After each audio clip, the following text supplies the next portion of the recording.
Samy sombavamboaka faharoa miara-mahita angamba antsika amin'izao fotoan'izao fa miteraka adilika be ary mitondra ataontsika hoe fanakorontanana ho an'ny firenena malagasy ny raharaha basy toliara amin'izao fotoan'izao ka dia miangavy izay sombavamboaka mba andalo eto amin'ny antemera-pirenena ny cahier de charge momba n'ity orinasy ity satria mino izay fa tsy misy zavatra fiainanao ahoana sy ahoana ny fomba fiasa ny permis environnemental sy ny maro samihafa zay tsara fandanazareta andrina fa ny cahier de charge zay fanarahany fanjakana momba n'ity raharaha-basy toliara ity satria aindehibe amin'ny firenena izy io ary tsy natokana ho an'ny fahefana-panatanteraka rery ny fanapahan-kevitra mahakasika an'izany fa tokony ny vahoaka malagasy amin'ny alalany rehetra sombavamboaka izay novidin'izy ireo isolotena azy ireo fangatarana farany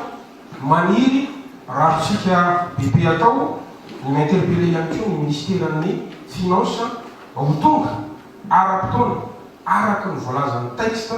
ny LFR eto antsika fa tsy liapotomoty roa andro sy 3 andro mankasiraka tsy tokony ho tompotrano mihony manoloana ny raharaham-pirenena ny vahoaka malagasy indrindra ireo vahoaka ny fidy ny solom-bavambahoaka hoy ny député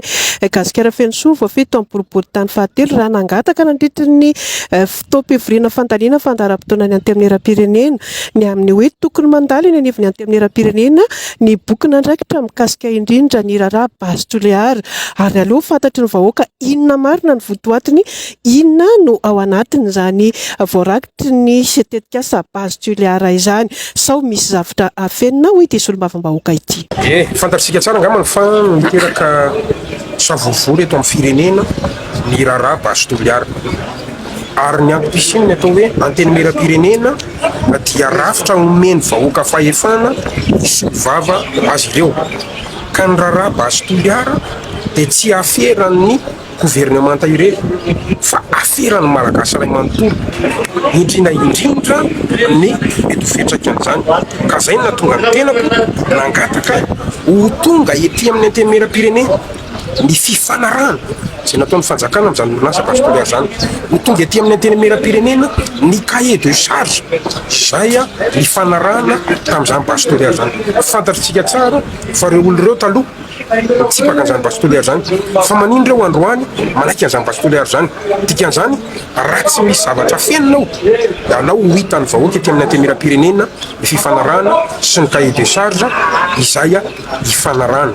raha tsy zany dia misy zavatra fenonao tsara ho fantatra amin'ny malagasy izany rehetrarehetra zany satria fantatritsika fa mbola miendrandrony tady atreto ary anisan'ny manimba ny samy malagasy mampiadany samy malagasy ary misy malagasy maratra vokatry ny hetsika tany atsimo manoloana ny raharaha basy toliara ka manomboka izao dia tsy tokony ho raharaha ny atsimo irery tsy tokony ho raharaha ny gouvernemanta irery fa tokony ho raharahan'ny vahoaka malagasy ny basy toliara ka zay zany ny antony angatana ka dia hitatsika teo moa ny valiny dia zay Gasikara dia miady foana amin'izany rehetra.